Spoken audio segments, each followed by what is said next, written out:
Aspen University, CJ100, Ethics and Law Enforcement. My name's Andre Rosedale. I'm the instructor for this course. This is Module 7, Discussion Question 2, which reads, you are a mental health treatment professional working in a correctional setting. How would you deal with the rules and regulations of the settings while still ensuring inmates receive the proper treatment? Do you even think this is possible?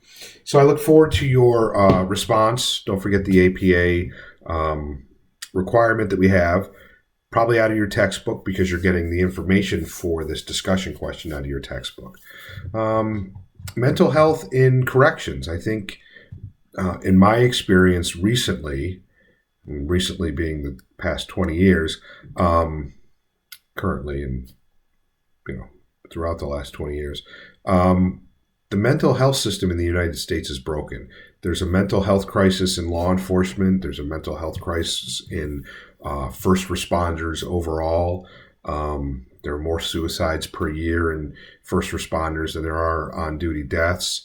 And the really unfortunate thing is I think that in the current state that I work in, some of the best mental health services are available in the correctional settings.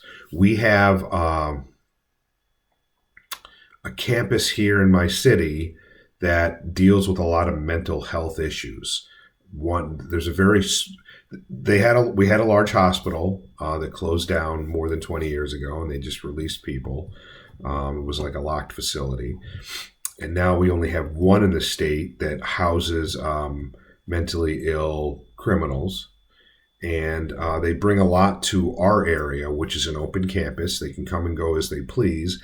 And it's also about a quarter of a mile from a casino where they can go, have free drinks, and then walk through your backyard back to the campus where they are receiving treatment. It's very broken. We have had to arrest individuals that are mentally ill because they are causing havoc throughout the city. We have a lot of social services available in the city, so it attracts people from around the area for their social services. And then we end up arresting them because they are mentally ill, and they are creating problems, but they may not have the criminal intent to. But then they get put in the correction system where they get pretty good treatment. And they get the medications they need, and they're monitored more often than they would be if they were out on the street. So, that being said, I look forward to any response you have to this, based on your textbook, based on things you've seen locally.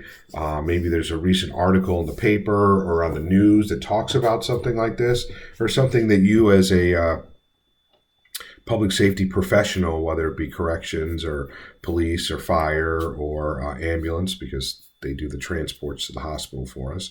What have you seen, and what would you like to share? I look forward to your response.